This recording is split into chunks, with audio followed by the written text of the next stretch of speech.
Hello students, welcome to Rishan Surutech. I am Ashish Singh, your science teacher, and we are going to study about the fourth part of your first biology chapter, which name is the fundamental unit of life or cell. Student, आज हम लोग अपने इस the fundamental unit of life या cell chapter के fourth part को पढ़ने जा रहे हैं। और इससे पहले हम लोग टोटल 3 पार्ट के बारे में पढ़ चुके हैं, 3 पोर्शन के बारे में हम लोग पढ़ चुके हैं और ये फोर्थ पार्ट है। इसको स्टार्ट करने से पहले आपको हम थोड़ा सा ये बताना चाहते हैं कि हम लोग थर्ड पार्ट में किस किस टॉपिक को कवर किए थे, क्योंकि अगर हम लोग ये एक शॉर्ट रिव्यूज देख लेते हैं कि हम लोग थर्ड पार्ट में किस टॉपिक को कवर किए हैं तो हम लोग क्या कहाँ तक पढ़ चुके हैं और क्या हम लोग पढ़ने जा रहे हैं, इससे हम लोग एक क्या हो जाएंगे, अवगत हो जाएंगे। ठीक है, तो आइए हम बात करते हैं कि हम लोग जो इसका जो पार्ट 3 था, इस पार्ट 3 में हम लोग क्या क्या पढ़ चुके हैं। तो पार्ट 3 में हम लोग स्टार्ट किए थे, जहां तक आपको याद होगा, जो हम लोग प्रोकैरियोटिक सेल और यूकैरियोटिक सेल के बारे में पढ़े थे। तो प्रोकैरियोटिक सेल का जो न्यूक्लियर रीजन था, जिसको हम लोग न्यूक्लियॉइड के नाम से जानते थे, और यूकैरियोटिक सेल का जो न्यूक्लियर रीजन था, जिसको हम लोग एक वेल डिफाइंड न्यूक्लियस के नाम से जानते थे। तो वहां पे हम लोग बात किए थे अपने थर्ड पार्ट के स्टार्ट में कि एक न्यूक्लियॉइड और एक न्यूक्लियस में क्या अंतर होता है। ठीक है, इसके बारे में हम लोग बात किए थे। सबसे पहले हम लोग बात किए थे कि न्यूक्लियॉइड और न्यूक्लियस में क्या अंतर होता है। ठीक है, उसके बाद हम लोग अपने सेल के फिजिकल प्रॉपर्टी को स्टार्ट किए थे। जो हम लोग का सेल का फिजिकल प्रॉपर्टी होता है, इसके बारे में पढ़ना हम लोग स्टार्ट किए थे। और पढ़े थे हम लोग सबसे पहले सेल के शेप के बारे में। किसके बारे में पढ़े थे? सेल के शेप के बारे में। सेल के शेप के बारे में पढ़े थे। फिर हम लोग बात किए थे सेल के साइज के बारे में। ठीक है, अब हम लोग अपने इसी फिजिकल प्रॉपर्टी को आज अपने फोर्थ पार्ट में क्या करेंगे, स्टार्ट करेंगे। और हम लोग पढ़ेंगे आज सबसे पहले सेल के वॉल्यूम के बारे में और फिर सेल के नंबर के बारे में। उसके बाद हम लोग अपने स्ट्रक्चर ऑफ सेल को स्टार्ट करेंगे कि हमारे सेल का जो स्ट्रक्चर है, जो हमारा सेल, चाहे वो एनिमल सेल हो चाहे वो प्लांट सेल हो, उसके स्ट्रक्चर क्या होते हैं, उसके इंटरनल कंपोजिशन क्या होते हैं, उसके कंपोनेंट्स कौन कौन से होते हैं, उसके बारे में पढ़ना हम लोग स्टार्ट करेंगे। तो आइए हम लोग शुरू करते हैं अपने सेल के वॉल्यूम के बारे में कि सेल का वॉल्यूम क्या होता है, what is the volume of cell. तो देखो, किसी भी चीज का जो वॉल्यूम होता है वो ये होता है कि उसके अंदर कितना कैपेसिटी है किसी भी चीज को स्टोर करने की। एज इट इज सेम हमारे सेल का ही वॉल्यूम वही है कि हमारे सेल के अंदर कितने ज़्यादा अमाउंट में हमारे कंपोनेंट्स या हमारे कंपोजिशन जो हैं वो स्टोर हो रहे हैं, वो आपके कंटेन हो रहे हैं। That is called volume of cell. यानी कि जिस सेल का साइज जितना बड़ा होगा उसके अंदर कंपोनेंट्स जो होंगे उतने ज़्यादा ही कंटेन होंगे, और जिनका साइज छोटा होगा उनके अंदर कंपोनेंट्स कम स्टोर होंगे। तो का वॉल्यूम, सेल वॉल्यूम कहने का मतलब है कि हमारे सेल के अंदर कितने ज़्यादा अमाउंट में सब्सटेंसेस क्या हो रहे हैं, स्टोर हो रहे हैं। अब देखिए, बहुत सारे बच्चों के दिमाग में ये कंफ्यूजन होता है। बहुत सारे बच्चे क्या करते हैं कि सेल के वॉल्यूम को आपके उस ऑर्गेन के या ऑर्गेनिजम्स के साइज से क्या कर देते हैं, रिलेट कर देते हैं सेल के वॉल्यूम को, कि अगर ये साइज, इस ऑर्गेनिजम्स का साइज बड़ा है, इस ऑर्गेन का साइज बड़ा है, ठीक है, तो इसके वॉल्यूम, जो इसके सेल का जो वॉल्यूम होगा वो ज्यादा होगा। ऐसी बात नहीं है। सेल का जो वॉल्यूम है वो बिल्कुल आपका इंडिपेंडेंट होता है। किससे इंडिपेंडेंट होता है? साइज ऑफ ऑर्गेनिजम्स के। ऑर्गेनिजम्स के साइज के बिल्कुल हमारे सेल का वॉल्यूम जो होता है वो इंडिपेंडेंट होता है। एग्जाम्पल के लिए आपको हम यह बताए हैं कि अगर हम किडनी सेल या लीवर सेल का बात करें, ठीक है, किडनी सेल या लीवर सेल का बात करें, किसका किसका, एक बुल का, एक हॉर्स का, एक माउस का। देखो, तीनों अलग अलग साइज के हैं, बुल, हॉर्स और माउस। जहां बुल बहुत ही बड़े साइज का होता है, हॉर्स उससे छोटे साइज का होता है और माउस तो बहुत छोटे साइज का होता है। लेकिन इन तीनों के जो लीवर सेल और किडनी सेल के आपके साइज होते हैं वो लगभग क्या होते हैं, सेम होते हैं। तो एक चीज तो आपने रिलेट कर दिया कि जो हमारे सेल का साइज है वो हमारे किस ऑर्गेनिजम्स का वो सेल है इसके साइज पे डिपेंड नहीं करता है। तो सेल का साइज हमारे ऑर्गेनिजम्स के साइज पे डिपेंड नहीं करता है, यानी कि हमारे सेल का वॉल्यूम भी हमारे ऑर्गेनिजम्स के साइज पे डिपेंड नहीं करता है, क्योंकि हमारे सेल का वॉल्यूम किस पे डिपेंड कर रहा है, सेल के साइज पे। जितना ज्यादा उस सेल का वॉल्यूम होगा उतना ही ज्यादा उस सेल का साइज होगा। तो कहने का मतलब है कि कोई ऑर्गेनिजम्स कितना बड़ा है उससे आप ये नहीं कह सकते हो कि उसके अंदर के जो सेल हैं उनका वॉल्यूम ज्यादा होगा या उनका साइज अब क्या होगा, आपका बड़ा होगा। एक चीज है, तो फिर वो कौन सी ऐसी प्रॉपर्टी है जो उन बड़े से ऑर्गेनिज्म में ज्यादा होती है एक छोटे से ऑर्गेनिज्म के कंपेयर में? तो वो होती है आपके नंबर ऑफ सेल्स। यानी कि सेल का साइज अगर इक्वल भी है, लेकिन अगर एक ऑर्गेनिज्म बड़ा है एक ऑर्गेनिज्म छोटा है, तो जो छोटे वाले होंगे उनमें नंबर ऑफ सेल जो होगा वो कम होगा और बड़े वाले में जो नंबर ऑफ सेल जो होगा वो ज्यादा होगा। ठीक है, तो हमारा साइज ऑफ सेल जो है ये हमारे ऑर्गेनिजम्स के या ऑर्गन्स के साइज पे इंडिपेंडेंट होता है, लेकिन नंबर ऑफ सेल जो है ये हमारे साइज ऑफ एन ऑर्गेनिज्म या साइज ऑफ एन ऑर्गन पे क्या होते हैं, डिपेंडेंट होते हैं। ठीक है, अब देखिए, तो उसी के बारे में यहां बताया गया आपको कि the difference in the total mass of the organ और organisms depends on the number not on the volume of the cell. ठीक है, यानी कि जो आपके ऑर्गन या ऑर्गेनिजम्स का जो मास होता है उस मास में जो डिफरेंस होता है कि मान लो कोई आपका ऑर्गेनिज्म 20 केजी का है, कोई ऑर्गेनिज्म 80 केजी का है, कोई ऑर्गेनिज्म 1 क्विंटल का है, तो इनके मास में जो डिफरेंस है वो इस कारण से नहीं है कि उनके सेल का साइज छोटा बड़ा है, इस कारण से है क्योंकि उनके अंदर सेल का नंबर जो है वो कम और ज्यादा है। ठीक है, देखिए जैसे कि एग्जांपल में मान लीजिए कि the cells of an elephant are not necessary larger than those of other and tiny animals और plants. The large size of an elephant is due to the larger number of cells present in its body. Elephant के body का जो size होता है इतना बड़ा होता है, इसका मतलब ये नहीं है कि उसके अंदर के जो सेल हैं उनका साइज हमारे टाइनी प्लांट्स या टाइनी एनिमल्स के सेल के साइज से बड़ा है। इसका मतलब ये है कि एलिफेंट के बॉडी के अंदर जो टोटल संख्या में टोटल नंबर ऑफ सेल जो है वो हमारे टाइनी एनिमल्स या प्लांट्स के बॉडी के अंदर के सेल के नंबर से क्या है, ज्यादा है। ठीक है, तो यहां से आपको एक कंसेप्ट मिला होगा कि हमारे सेल वॉल्यूम, सेल का वॉल्यूम या सेल का साइज जो है वो चीज क्या होती है।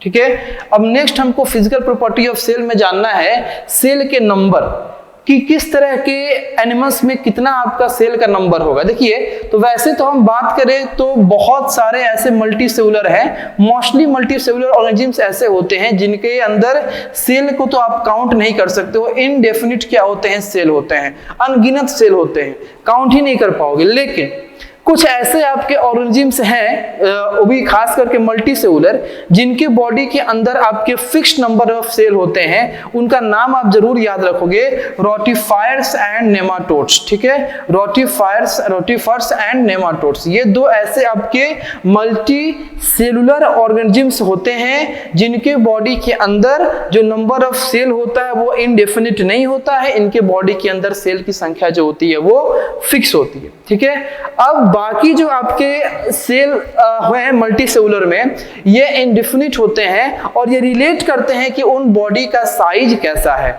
छोटे साइज के बॉडी होंगे तो उनमें कम नंबर ऑफ सेल होगा कंपेयर टू बड़े साइज के बॉडी में। ठीक है, तो बड़े साइज के बॉडी होंगे तो उनमें ज्यादा नंबर ऑफ सेल होगा।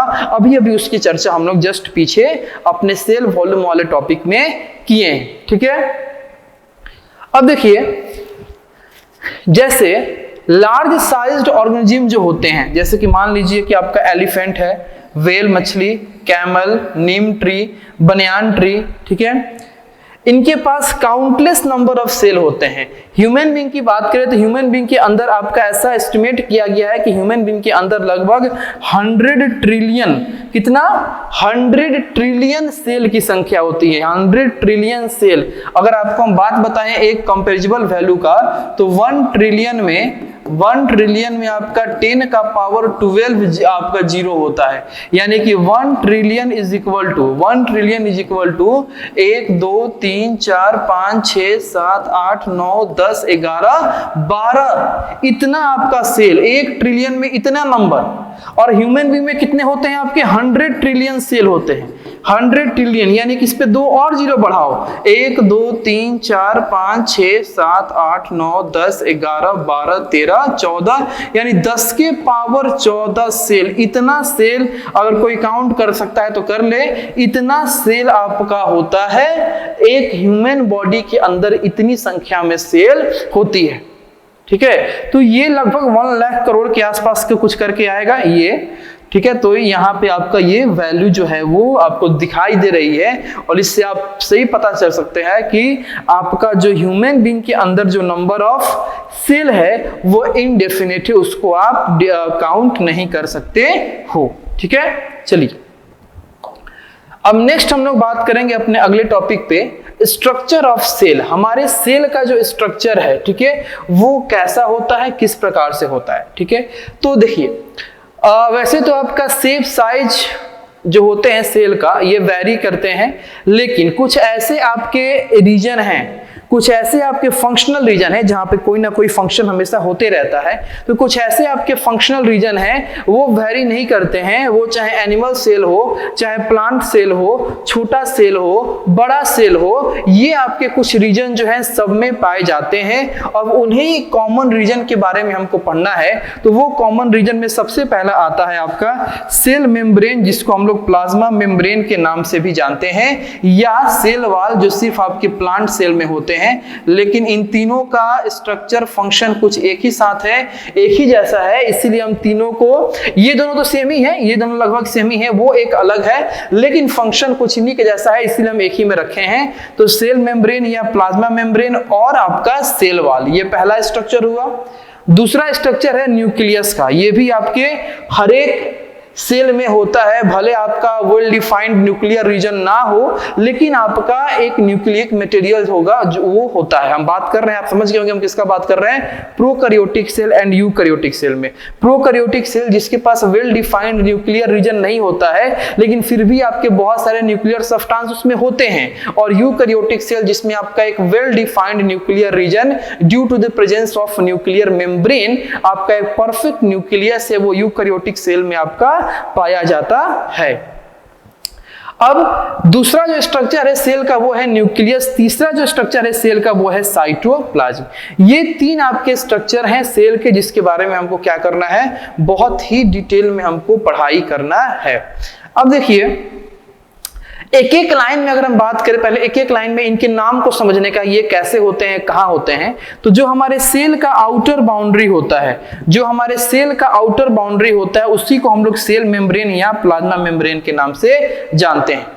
अब सेल मेम्ब्रेन के अंदर जो आपका जेली लाइक सब्सटेंस होता है, जिनके अंदर बहुत सारे आपके सेल ऑर्गेनेल्स एम्बेडेड होते हैं, उनको हम लोग साइटोप्लाज्म कहते हैं। अब ये साइटोप्लाज्म में बहुत सारे आपके सेल ऑर्गेनेल्स या इंक्लूजन्स, बेसिकली इंक्लूजन्स यहाँ पे एक नॉन लिविंग मटेरियल से है मतलब रखता है, तो ये जो आपका साइटोप्लाज्म है, इनके अंदर बहुत सारे सेल ऑर्गेनेल्स या इंक्लूजन जो है वो सस्पेंडेड होते हैं। ठीक है, और इसलिए सस्पेंडेड होते हैं क्योंकि आपका जितने भी एक सेल के अंदर एक्टिविटीज होता है, वो सारा एक्टिविटीज जो है ये इसी सेल ऑर्गेनेल्स के द्वारा जो है वो कंट्रोल किया जाता है। इसी सेल ऑर्गेनेल्स में कोई फूड का ब्रेकडाउन करते हैं, इसी सेल ऑर्गेनेल्स में कोई वेस्ट प्रोडक्ट को बाहर निकालते हैं, इसी सेल ऑर्गेनेल्स में कोई आप क्या करते हैं, फूड का फॉर्मेशन करते हैं। तो ये सेल ऑर्गेनेल्स, एक सेल के अंदर आपका जितने भी एक्टिविटीज होते हैं, जिस एक्टिविटीज से हमारा सेल जो है वो जिंदा रहता है, लाइव रहता है, ये इन्हीं सेल ऑर्गेनेल्स के कारण आपका पॉसिबल होता है। ठीक है, चलिए अब हम बात करते हैं, एक एक लाइन समझेंगे। तो हमारा सेल मेम्ब्रेन के बारे में हमने एक लाइन समझा, न्यूक्लियस के बारे में नहीं, साइटोप्लाज्म के बारे में समझा। अब हम बात करेंगे न्यूक्लियस के बारे में। ठीक है, देखो आउट ऑफ दिस ऑर्गेनेल्स, ठीक है, nucleus is visible under A light microscope, the other organelles can be seen under A electron. अब देखिए ये जो आपके ऑर्गेनेल्स हैं, जिसमें आपके endoplasmic reticulum, Golgi apparatus, mitochondria, ठीक है, ये सभी आएंगे, बहुत सारे नाम आपको याद दिलाएंगे।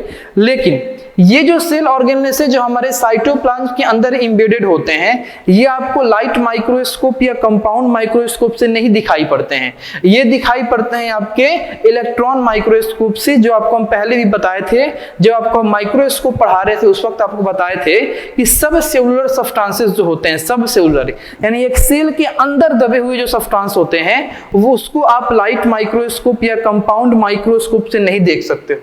सब सेलुलर सब्सटेंस को देखने के लिए आपको इलेक्ट्रॉन माइक्रोस्कोप की आवश्यकता पड़ती है। लेकिन आपके सेल के अंदर का एक कंपोनेंट होता है जो आप लाइट माइक्रोस्कोप से देख पाते हो, जो कंपाउंड से देख पाते हो, एक स्फेरिकल स्ट्रक्चर होता है हमारे सेल के सेंटर में, एंड दैट स्फेरिकल और central part is called nucleus, जो बेसिकली हमारे बाकी सेल ऑर्गेनेल्स से क्या होता है, बड़ा होता है। ठीक है, तो इसी को हम लोग क्या कहते हैं, न्यूक्लियस कहते हैं। अभी ऐसा कोई भी बच्चा अपने दिमाग में नहीं बैठाएगा कि इन सब के बारे में हम इतना ही नॉलेज देने जा रहे हैं, नहीं। अभी इन सब के नाम को बताने के लिए आपको हम ये छोटा छोटा एक एक लाइन बताए हैं कि इनका नाम आपके दिमाग में क्लियर हो सके। इन सभी के बारे में बहुत ही डिटेल पढ़ाई हम लोग करने वाले हैं, बहुत डिटेल स्टडी करने वाले हैं। उस स्टडी को करने से पहले हम आपको थोड़ा प्लांट सेल और एनिमल सेल के स्ट्रक्चर से थोड़ा रूबरू कराएंगे, उनके बारे में आपको बताएंगे, उनके कौन सा स्ट्रक्चर उनके अंदर कहाँ होता है उसको दिखाएंगे, और फिर हम लोग अच्छे तरीके से इस स्ट्रक्चर ऑफ सेल को पढ़ाई को करेंगे। ठीक है, तो आइए सबसे पहले हम लोग बात करेंगे एक एनिमल सेल का। एनिमल सेल जिसमें हम लोग ह्यूमन बीइंग भी इंक्लूड है। एनिमल सेल के अंदर का बात करेंगे। मान लीजिए कि ये एक सेल है आपके पास जो आपका एनिमल सेल है। अब इसके कंपोजिशन, इसके इंटरनल स्ट्रक्चर के बारे में बात करेंगे तो सबसे पहले आपको हम लेके चलेंगे इस ब्लैक वाले बाउंड्री पे। जो ब्लैक बाउंड्री हमारे सेल को क्या किया है, पूरी तरीके से बाउंड कर दिया है, एनवेलप का काम कर रहा है। तो इस ब्लैक बाउंड्री को ही हम लोग बोलते हैं क्या, सेल मेम्ब्रेन या प्लाज्मा मेम्ब्रेन। देखिए ये आपका हो गया first number, black boundary, cell membrane या प्लाज्मा मेम्ब्रेन। फिर आपको हम लेके चलेंगे इस येलो, इस इंटरनल जो येलो वाला स्ट्रक्चर है, ये बेसिकली आपका फ्लूइड लाइक स्ट्रक्चर होता है जिसमें बहुत सारे सब्सटेंसेस एम्बेडेड होते हैं। तो इस येलो स्ट्रक्चर की तरफ आपको लेके चलेंगे जिसका नाम है साइटोप्लाज्म। इसको हम लोग क्या बोलेंगे, साइटोप्लाज्म बोलेंगे। अब इस साइटोप्लाज्म में बहुत सारे आपके सेल ऑर्गेनेल्स होते हैं। उनको जानने से पहले आपको हम अपने लाइट माइक्रोस्कोप या कंपाउंड माइक्रोस्कोप से दिख जाने वाला एक स्फेरिकल सब्सटेंस के बारे में आपको हम दिखाते हैं यहाँ पे, जो बेसिकली बाकी सेल ऑर्गेनेल्स से बड़ा होता है, and that is called nucleus. इसको हम लोग क्या बोलेंगे, न्यूक्लियस बोलेंगे। इस न्यूक्लियस के अंदर एक और स्फेरिकल पार्ट होता है जिसको हम लोग क्या बोलते हैं, न्यूक्लियस बोलते हैं। ठीक है, अब हम बात करेंगे अपने साइटोप्लाज्म के अंदर एम्बेड हुए कुछ सेल ऑर्गेनेल्स के बारे में जिनका अपना अपना क्या है, फंक्शन है। और ये सारे सेल ऑर्गेनेल्स के फंक्शन को आपको हम बताएंगे जब हम सेल ऑर्गेनेल्स पढ़ाएंगे तब, अभी सिर्फ आप नाम जानो। ठीक है, तो सबसे पहले हम बात करते हैं यहाँ पे इस स्ट्रक्चर को देखिए।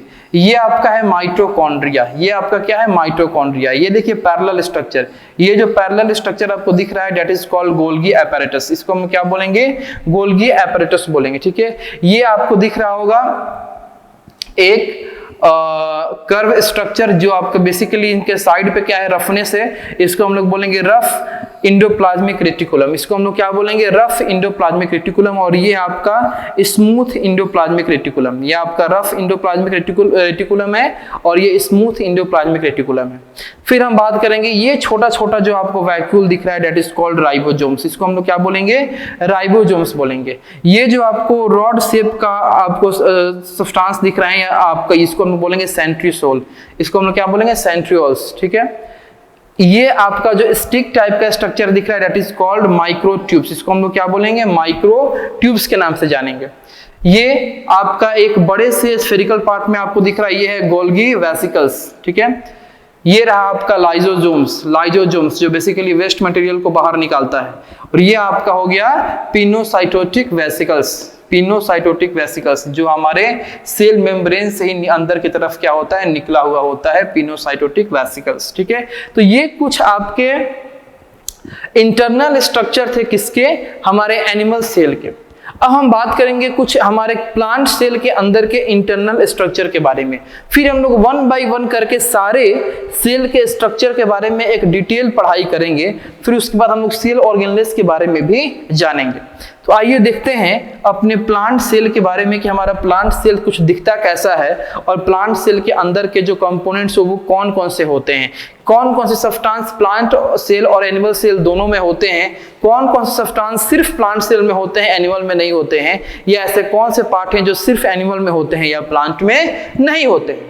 तो उसको आपको खुद से क्या करना होगा, इन दोनों पिक्चर को देखते हुए इन दोनों पिक्चर के ये सब्सटेंसेस को, इंटरनल सब्सटेंसेस को देखते हुए पढ़ते हुए आपको बताना होगा कि कौन सा सब्सटेंस किसमें है और कौन सा नहीं है। फॉर एग्जांपल सबसे पहले हम बात करें तो हमारे इस कंप्लीट प्लांट सेल के आउटर बाउंड्री पे एक नॉन लिविंग पार्ट का एक रिजिड आपका लेयर होता है, और ये जो रिजिड आपका लेयर होता है बहुत ही हार्ड होता है।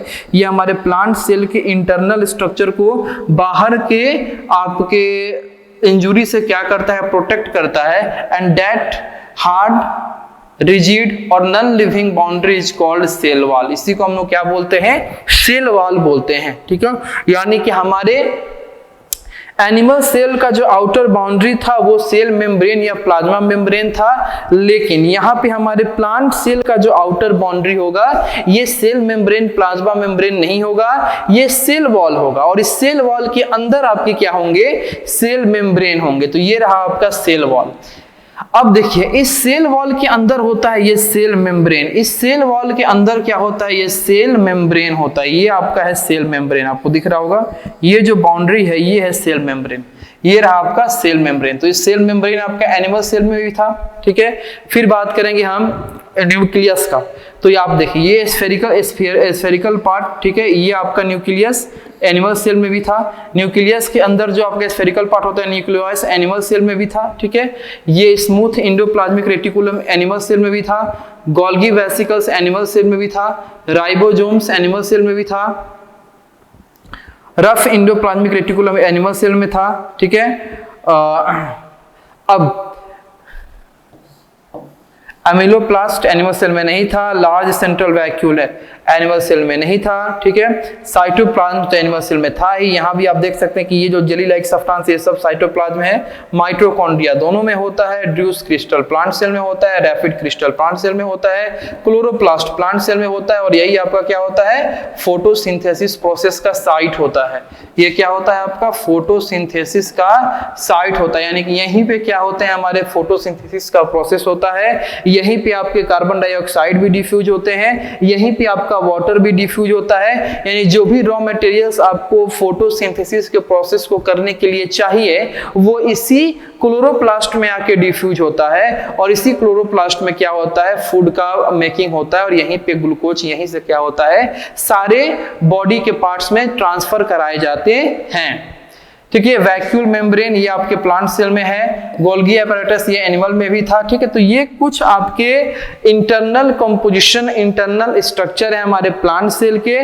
ठीक है, और इन सभी सेल ऑर्गेनेल्स या इन सभी स्ट्रक्चर के बारे में हमको जानकारी लेना है। लेकिन अभी आपको सिर्फ हम इस प्लांट सेल के पिक्चर को दिखा के आपको ये बताने का प्रयास किए हैं कि कौन कहाँ होता है और कौन एनिमल सेल में नहीं होता है और कौन प्लांट सेल में नहीं होता है और कौन इन दोनों में आपका होता है। ठीक है, तो आइए अब हम लोग अपने नेक्स्ट टॉपिक पे चलते हैं, जिसमें हम लोग अपने स्ट्रक्चर ऑफ सेल को वन बाय वन लाइन से अच्छे तरीके से पढ़ेंगे। तो सबसे पहला है आपका प्लाज्मा मेम्ब्रेन, जिसको हम लोग सेल मेम्ब्रेन के नाम से भी जानते हैं। सेल मेम्ब्रेन या प्लाज्मा मेम्ब्रेन, इनको हम लोग दोनों नाम से जानते हैं। ठीक है, तो आइए स्टार्ट करते हैं अपने सेल मेम्ब्रेन या प्लाज्मा मेम्ब्रेन को। तो जो भी हमारे सेल के अंदर इंपॉर्टेंट आपके सेल ऑर्गेनेल्स होते हैं या सेलुलर ऑर्गेनेल्स होते हैं, जैसे आपका माइटोकॉन्ड्रिया, क्लोरोप्लास्ट, ठीक है, lysosomes, peroxisomes, Golgi apparatus, nucleus, ठीक है, एंडोप्लाज्मिक रेटिकुलम जिसमें आपका SR ER दोनों आ जाएगा। ये सभी आपके सेल ऑर्गेनेल्स जो हैं वो एक मेम्ब्रेन से इनक्लोज होते हैं, वो एक मेम्ब्रेन से इन्वेलप होते हैं। And that membrane is called cell membrane या प्लाज्मा मेम्ब्रेन। उसी को हम लोग क्या कहते हैं, सेल मेम्ब्रेन या प्लाज्मा मेम्ब्रेन के नाम से जानते हैं। ये जो हमारा सेल मेम्ब्रेन या प्लाज्मा मेम्ब्रेन होता है, ये ऐसा नहीं कि सिर्फ प्लांट या सिर्फ एनिमल में होता है, ये प्लांट सेल और एनिमल सेल, इन दोनों सेल में हमारे ये सेल मेम्ब्रेन या प्लाज्मा मेम्ब्रेन जो है वो आपके एग्जिस्ट करते हैं। तो ये था कुछ हमारे सेल में प्लाज्मा मेम्ब्रेन का नेचर या ऑकरेंस। अब हम लोग प्लाज्मा मेम्ब्रेन के स्ट्रक्चर के बारे में बात करेंगे कि प्लाज्मा मेम्ब्रेन का स्ट्रक्चर, कंपोजिशन या इंटरनल कंपोजिशन, बनावट किस प्रकार से होता है, और इसको हम लोग पॉइंट बाय पॉइंट पढ़ने का प्रयास करेंगे ताकि आपको ईच एंड एवरी नॉलेज सटीक आपके दिमाग में बैठ सके। ठीक है, तो सबसे पहले हम बात करेंगे प्लाज्मा मेम्ब्रेन के बारे में, जो कि हमारा एक जिंदा, लिविंग, थिन, डेलिकेट, इलास्टिक और सेलेक्टिवली परमिएबल मेम्ब्रेन होता है। हमारा प्लाज्मा मेम्ब्रेन जो है वो लिविंग होता है, थिन होता है, डेलिकेट होता है, इलास्टिक होता है और सेलेक्टिवली परमिएबल। सेलेक्टिवली परमिएबल का मतलब कि वो आपके किसी मटेरियल के इन और आउट के लिए रिस्पॉन्सिबल होता है, वही अलाउ करता है किसी चीज को अंदर आने के लिए या वही अलाउ करता है किसी चीज को बाहर जाने के लिए। तो इसी चीज को हम लोग बोलते हैं सेलेक्टिव परमिएबल। तो ये हमारा जो प्लाज्मा मेम्ब्रेन या सेल मेम्ब्रेन होता है, ये लिविंग होता है, थिन होता है, डेलिकेट होता है, इलास्टिक होता है और सेलेक्टिव परमिएबल मेम्ब्रेन होता है। अगर इसके थिकनेस का बात करें तो ये लगभग 7 nm क्या होता है, आपका थिक होता है। अब अगर हम इसको अच्छे तरीके से देखने का बात करें तो लाइट माइक्रोस्कोप से अच्छे तरीके से नहीं दिख पाएगा। लाइट माइक्रोस्कोप से सिर्फ ये सिंगल लाइन के फॉर्म में ही दिखाई देते हैं, लेकिन जब आपका इलेक्ट्रॉन माइक्रोस्कोप का डेवलपमेंट हुआ तब जाके इस सेल मेम्ब्रेन या प्लाज्मा मेम्ब्रेन के डिटेल स्ट्रक्चर को हम लोग देख पाए और इसके अंदर के इंटरनल कंपोजिशन को ही हम लोग क्या कर पाए, देख पाए। अब जो भी हमारा केमिकल एनालिसिस हुआ है, उस केमिकल एनालिसिस के अकॉर्डिंग जो हमारा सेल मेम्ब्रेन है, ठीक है, वो लगभग 75% किससे मिलके बना है, आपका फॉस्फोलिपिड से मिलके बना है। यहाँ पे एक वर्ड है आपका फॉस्फोलिपिड्स, फॉस्फोलिपिड्स, ठीक है। तो लिपिड्स का मतलब तो होता है फैट और फॉस्फो का मतलब होता है कि फॉस्फोरस, फॉस्फोरस यानी फॉस्फोरस कंटेनिंग फैट या फॉस्फोरस कंटेनिंग लिपिड जो है, इसी से हमारा मिलके बना है सेल मेम्ब्रेन। ये सेल मेम्ब्रेन या प्लाज्मा मेम्ब्रेन आपका 75% फॉस्फोलिपिड से मिलके क्या होते हैं, बनते हैं। अब इस फॉस्फोलिपिड के अलावा, ठीक है, द मेम्ब्रेन कंटेन्स प्रोटीन, हमारे मेम्ब्रेन में क्या होता है, प्रोटीन होता है, कोलेस्ट्रॉल होता है, ठीक है, पॉलीसैकेराइड्स होते हैं, ठीक है, पॉलीसैकेराइड्स होते हैं। याद रखिएगा ये 75% किससे मिलके बने होते हैं, फॉस्फोलिपिड से। इनके अलावा हमारे मेम्ब्रेन में प्रोटीन होते हैं, कोलेस्ट्रॉल होता है और पॉलीसैकेराइड्स होता है। However, it is the phospholipids that form key elements in the structure of plasma membrane. इतना कुछ होने के बावजूद भी आपका प्लाज्मा मेम्ब्रेन या सेल मेम्ब्रेन के फॉर्मेशन के लिए आपका जो मेन रोल अदा करता है वो कौन होता है, अभी जो आपको बताए थे कि 75% वही होते हैं जिनका नाम है फॉस्फोलिपिड्स, जिसका नाम है फॉस्फोलिपिड्स, ठीक है। अब देखिए कुछ हम लोग प्लाज्मा मेम्ब्रेन के अंदर आई हुई थ्योरी के बारे में बात करेंगे जो हमारे सिंगर और निकोलसन के द्वारा 1972 में दिया गया था, ठीक है। तो ये क्या कहते हैं, 1972 में सिंगर और निकोलसन ने ये सजेस्ट किया, एक मॉडल को सजेस्ट किया जो बेसिकली जिसका नाम है fluid Mosaic model. Fluid Mosaic model, इसमें उन्होंने क्या बताया, अब इसमें उन्होंने ये बताया कि the ultrastructure of the plasma membrane or any other membrane of the cell, यानी कि इस मॉडल के अकॉर्डिंग उन्होंने प्लाज्मा मेम्ब्रेन, सेल मेम्ब्रेन या जो भी हमारे सेलुलर मेम्ब्रेन होते हैं इनके स्ट्रक्चर के बारे में उन्होंने एक थ्योरी दिया, एक मॉडल दिया, और वो क्या था कि according to them plasma membrane is made up of a bilayer of phospholipids, two type of protein molecules floated about in the fluid phospholipid layer। कह रहा है कि इनके फ्लूइड मोजाइक मॉडल के अकॉर्डिंग इन्होंने ये बोला कि हमारा जो प्लाज्मा मेम्ब्रेन या सेल मेम्ब्रेन है या जो हमारा सेलुलर मेम्ब्रेन है वो 2 फॉस्फोलिपिड के लेयर से मिलके बना है। कितने लेयर से मिलके बना है, तो ये तो आपको पहले भी हम क्लियर कर दिए थे कि हमारा सेल मेम्ब्रेन या प्लाज्मा मेम्ब्रेन 75% किससे मिलके बने होते हैं, फॉस्फोलिपिड से मिलके बने होते हैं। लेकिन ये सिंगर और निकोलसन जो हमारे 1972 में एक मॉडल दिए जिसका नाम था फ्लूइड मोजाइक मॉडल, तो इस फ्लूइड मोसाइक मॉडल के अकॉर्डिंग इन्होंने ये बताया कि हमारा जो सेल मेम्ब्रेन या प्लाज्मा मेम्ब्रेन होते हैं ये दो फॉस्फोलिपिड के लेयर से मिलके क्या होते हैं, बने होते हैं। साथ ही साथ इन्होंने ये भी बताया कि दो टाइप के प्रोटीन मॉलिक्यूल्स जो हैं वो इस फॉस्फोलिपिड में क्या करते हैं, आपके फ्लोट करते रहते हैं। और वो दो तरह के आपके प्रोटीन मॉलिक्यूल्स जिनका नाम है intrinsic proteins and extrinsic protein. ठीक है, ये दो तरह के प्रोटीन मॉलिक्यूल हैं जो इस फॉस्फोलिपिड के लेयर में क्या करते हैं, फ्लोट करते हैं। तो जिनका नाम है इंट्रिंसिक प्रोटीन और एक्सट्रिंसिक प्रोटीन। ये सब कुछ आपको याद रखना पड़ेगा। चलिए, इंट्रिंसिक प्रोटीन जो कि हमारा फर्स्ट प्रोटीन मॉलिक्यूल है जो हमारे फॉस्फोलिपिड जिनसे मिल के हमारा सेल मेम्ब्रेन या प्लाज्मा मेम्ब्रेन बना है, तो वो क्या होता है, तो which completely covers the lipid bilayer and extrinsic protein which occur either on the outer surface of or on the inner surface of the lipid membrane। देखिए, जो इंट्रिंसिक प्रोटीन होता है इनका नाम ये इंट्रिंसिक यानी इंटरनल, एक ऐसा प्रोटीन मॉलिक्यूल जो हमारे फॉस्फोलिपिड के दोनों लेयर को कंप्लीटली कवर कर दे। जो हमारा फॉस्फोलिपिड होता है इसके दोनों लेयर को कंप्लीटली कवर कर दे, ये कौन सा प्रोटीन मॉलिक्यूल होता है, इंट्रिंसिक प्रोटीन होता है।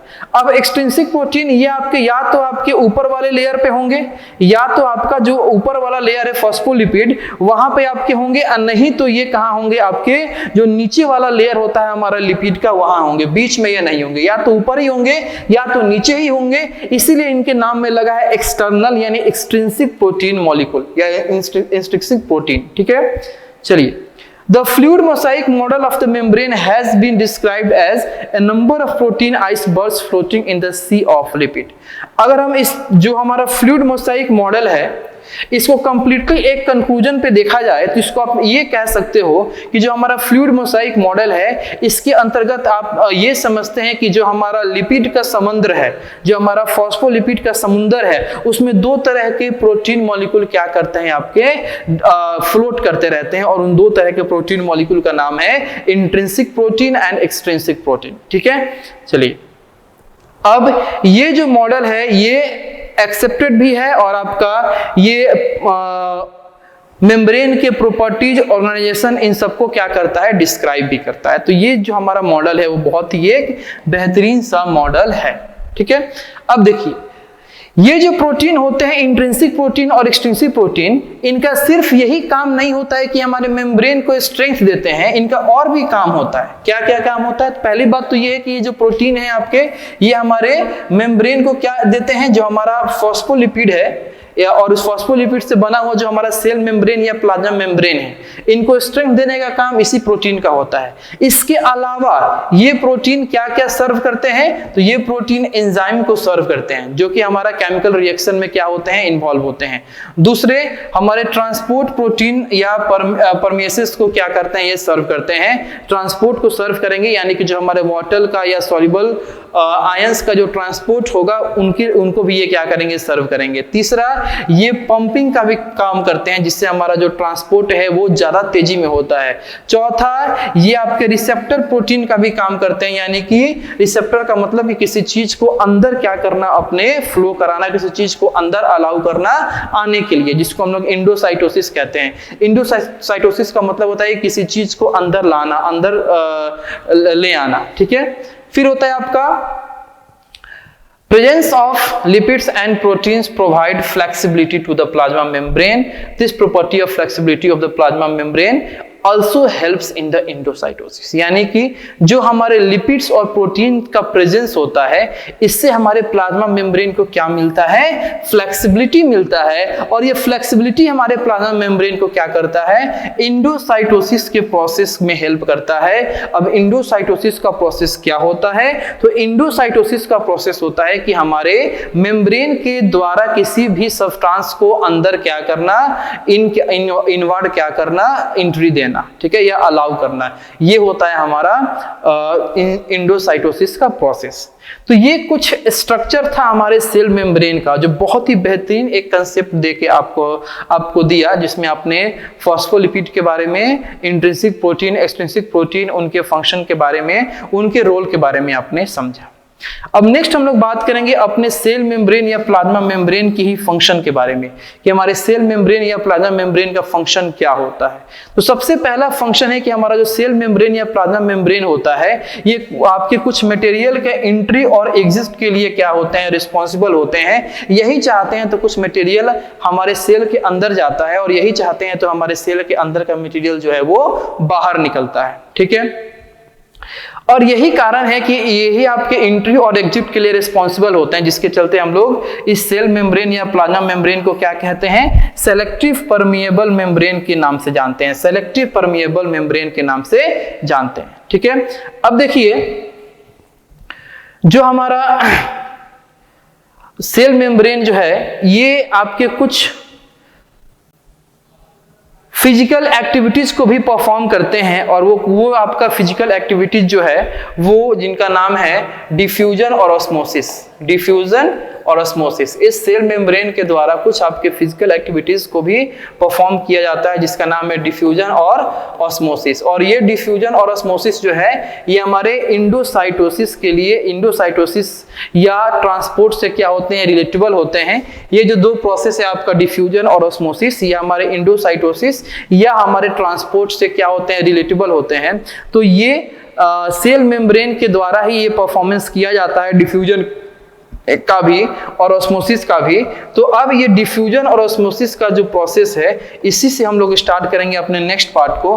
और अब आज हम लोग इसी टॉपिक पे अपने इस पार्ट को खत्म करते हैं, जिसमें हम लोग आज बहुत ही अच्छे टॉपिक के बारे में समझे। जिसमें सबसे पहले हम लोग जाने थे आज सेल वॉल्यूम के बारे में, फिर हमने समझा था सेल में नंबर के बारे में,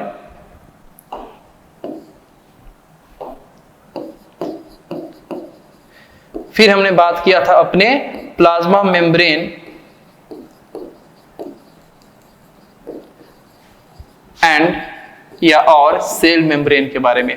और इस प्लाज्मा मेम्ब्रेन और सेल मेम्ब्रेन में हम लोग इसका नेचर, हम लोग इसका स्ट्रक्चर जो कि बहुत ही इंपॉर्टेंट टॉपिक था, और साथ ही साथ हम लोग इसके फंक्शन, इन तीनों के बारे में पढ़ लिए हैं। अब हम लोग अपने नेक्स्ट टॉपिक में अगले सेल स्ट्रक्चर के बारे में पढ़ेंगे। और उससे पहले इस सेल मेम्ब्रेन के द्वारा ही जो दो तरह के फिजिकल एक्टिविटीज को परफॉर्म किया जाता है, डिफ्यूजन और ऑस्मोसिस, इसके बारे में भी जानेंगे। ठीक है, तो मिलते हैं आपसे हम लोग आपसे मिलते हैं अगले 5th पार्ट में। तब तक के लिए थैंक यू सो मच और मन लगा